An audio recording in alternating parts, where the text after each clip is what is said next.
Bismillahirrahmanirrahim. Assalamualaikum warahmatullahi wabarakatuh. Alhamdulillah rabbil alamin ala kulli hal. Asyhadu an la ilaha illallah wahdahu la syarikalah wa asyhadu anna Muhammadan abduhu wa rasuluh. Allahumma shalli wa sallim ala Muhammadin wa ala alihi wa sahbihi ajma'in. Rabbi shrah li sadri wa yassir li amri wahlul 'uqdatam min lisani yafqahu qawli. Subhanaka la ilma lana illa ma 'allamtana innaka antal alimul hakim. Jamaah salat zuhur rahimakumullah. Alhamdulillah kita panjatkan kepada Allah atas segala nikmatnya yang telah Allah berikan kepada kita. Dan saya berterima kasih kepada hadirin sekalian untuk bersabar sejenak. Enggak sampai setengah jam, paling lama 20 menit. Mari kita sejenak untuk bertafakur terhadap apa yang telah kita lakukan dan apa yang akan kita dapatkan. Yang telah kita lakukan itu hanya kalau tidak baik berarti buruk. Kalau cita-cita pasti semuanya orang ingin mendapatkan cita-cita yang baik. Tidak ada orang ingin bercita-cita yang buruk. Tetapi sampai pada akhirnya apakah cita-cita yang kita harapkan itu terkabul atau tidak? Jadi mari kita lihat perjalanan kita bertafakur. Oleh karenanya pada kesempatan yang sangat singkat ini akan saya sampaikan sebuah materi yang materi ini doa. Doa yang sudah diajarkan Rasulullah SAW 1500 tahun yang lalu. Semoga hadirin nanti hafal doa ini. Apa doanya? Bismillahirrahmanirrahim. Allahumma inni a'udzubika min 'adzabi jahannam wa min 'adzabil qabri wa min fitnatil mahyaya wal mamati wa min syarri fitnatil masihid dajjal. Doa ini diajarkan Rasulullah SAW, diucapkan pada saat setiap sholat manakala sebelum salam.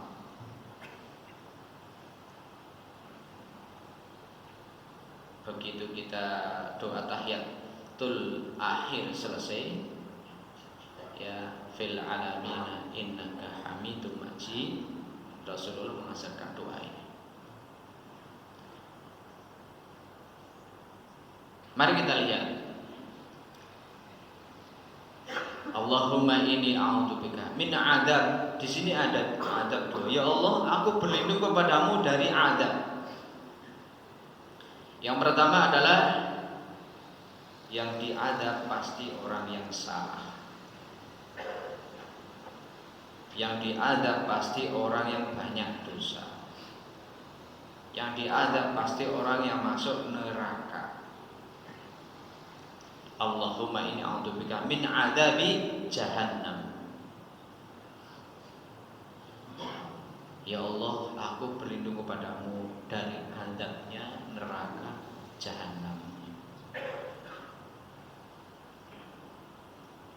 Yang kedua adalah wa'udzubika min 'adzabil qabri. Ada dua. Sebelum kita memasuki jahanam, kalau orang sudah berdosa, orang sudah banyak salah, orang sudah penuh dengan catatan amalnya itu keburukan, sebelum dia mendapatkan azab jahanam, dia akan juga diazab di kubur.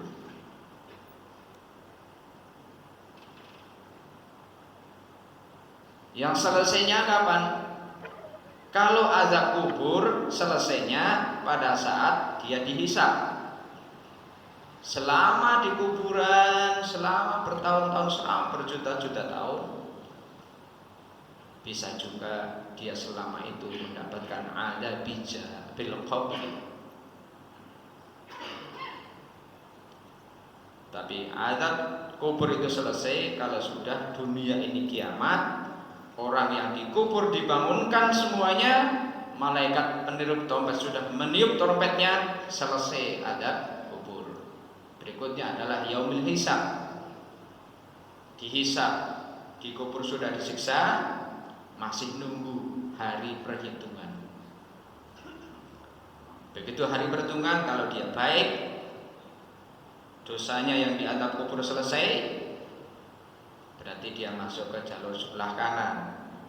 Ashabul yamin, kata Allah di surat Waqiah, sahabat-sahabat atau ahli-ahli yang berada di yamin, sebelah kanan. Mereka orang yang menerima catatannya dengan baik. Tapi bagi mereka yang menerima catatannya dengan tangan kiri, maka pasti mereka adalah penghuni neraka. Makanya kita berlindung kepada dua dulu. Diajarkan ada di Jahannam yang lebih lama. Sampai kapan? Ya Allah a'lam. Sampai Allah mengambil, sampai Allah mencabut, sampai ada pertolongan Allah mendapatkan Jahannam itu. Ya, sebelumnya lagi adalah ada bil qabri. Turun lagi. Allahumma inna a'udzubika min adzabi jahannam wa min adzabil qabr wa min fitnatil mahyaya wal mamat. Ini sudah bukan, kalau tadi itu ada, sekarang fitnah. Fitnatil mahya wal mamat. Fitnahnya pada saat kita masih hidup. Kita masih hidup. Hidup ini penuh dengan fitnah. Hidup ini penuh dengan cobaan. Makanya kita berlindung. Wa min fitnatil mahya dan mamat. Dan juga fitnah pada saat kita sudah mati. Apa ada orang sudah mati ada fitnah? Ada. Waktu meninggal dia meninggalkan utang, meninggalkan fitnah. Waktu dia mati dia belum sempat minta maaf kepada orang lain, meninggalkan fitnah. Dia mati, BRI-nya belum lunas. Kemana ini? Yang nanggung siapa? Asuransi. Kalau BRI mungkin diampuni ya, dilunaskan ya. Kalau utang sama leting, utang sama teman di kantor ditagih gak? Kalau cuma sejuta diikhlaskan nggak apa-apa. Tapi kalau saya berjuta-juta, bahkan sampai beratusan juta, merasa dibohongi, merasa ditipu, fitnah itu. Sudah mati nanti akan ditanya di akhirat, utangmu dibayar enggak? Kalau utang sama BRI Allah sudah dilunasi sama asuransi. Kalau utang sama tonggo,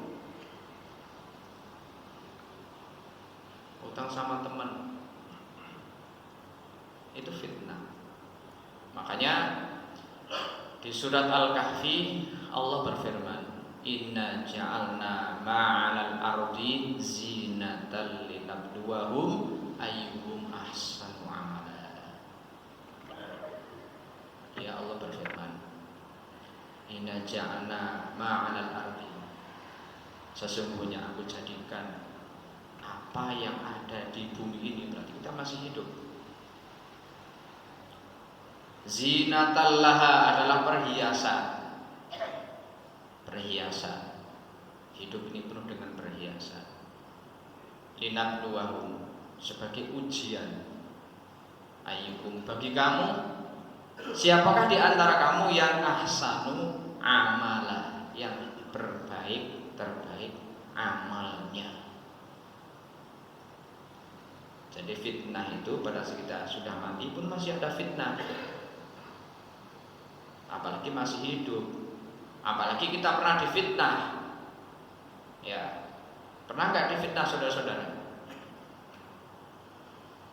Atau justru kita yang memfitnah? Ini. Makanya berdoa, memohon kepada Allah. Allahumma ini seperti itu.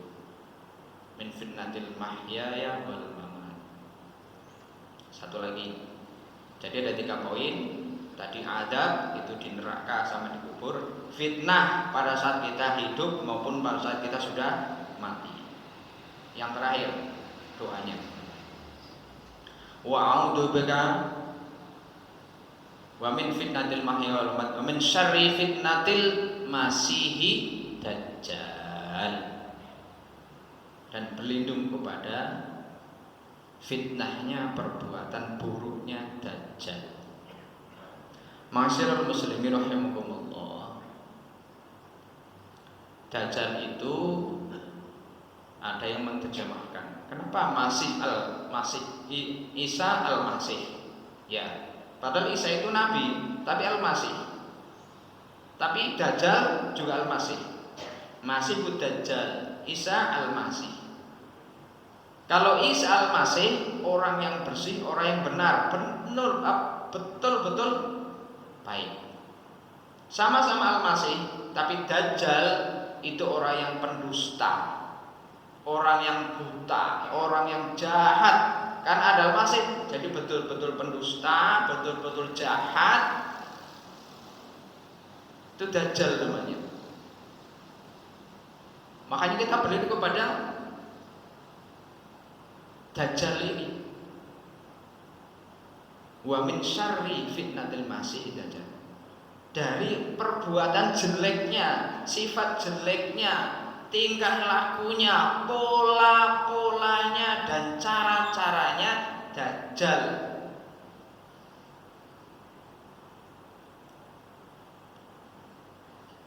Jadi dajjal itu mungkin kalau waktu kita SD atau kita di madrasah digambarkan dajjal itu memang hadisnya matanya satu. Ya, matanya satu. Oh, sangar, ngeri. Kemudian dia akan berjalan di dunia. Setiap orang yang ketemu, kalau orang baik langsung dibunuh. Dia mencari teman orang yang jahat agar mau masuk ke dalam pasukannya. Itu dajjal. Itu bayangan kita. Nah, dengan berkembangnya masa, berkembangnya waktu, kita harus berpikir dajjal itu seorang penipu. Yang ditipu siapa? Semuanya. Semuanya. Orang yang miskin ditipu Pak. Ditipu dengan apa? Dengan angan-angan.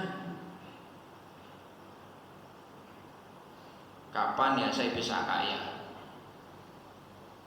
Kalau saya hanya gini-gini aja, wah, nggak akan bahagia. Terus diberikan angan-angan oleh siapa? Oleh Dajjal. Di dalam surat An-Nisa, bisikan-bisikan setan. Surat An-Nisa ayat yang ke-19. Itu setan akan selalu memunculkan angan-angan. Yang diajarkan oleh siapa? Oleh Dajjal. Orang yang miskin saja masih berbuat dosa. Mungkin aku kalau kaya nggak berbuat dosa. Ternyata tidak, Pak. Ternyata tidak. Orang yang sudah kaya, mobilnya sudah banyak, hartanya sudah melimpah ruah, yang baru cukup dimakan 6 keturunan, dia masih kurang. Kan 7 keturunan ya. Dia masih kurang, Pak. 1 keturunan lagi belum dapat. Orang yang kaya juga masih mau berbuat dosa. Itu semuanya fitnahnya Dajjal, agar kita itu tidak pernah puas. Orang yang kaya aja tidak puas, apalagi kita yang miskin. Kapan puasnya? Makanya kita berlindung di situ. Tipu daya Dajjal itu sangat-sangat lihai, sangat-sangat pintar. Dari semuanya lini, dari semuanya umur, dari semuanya profesi. Tidak ada profesi yang selamat dari Dajjal. Termasuk ustaz. Ada apa? Ustaz pembohong. Profesinya ustaz tapi pembohong.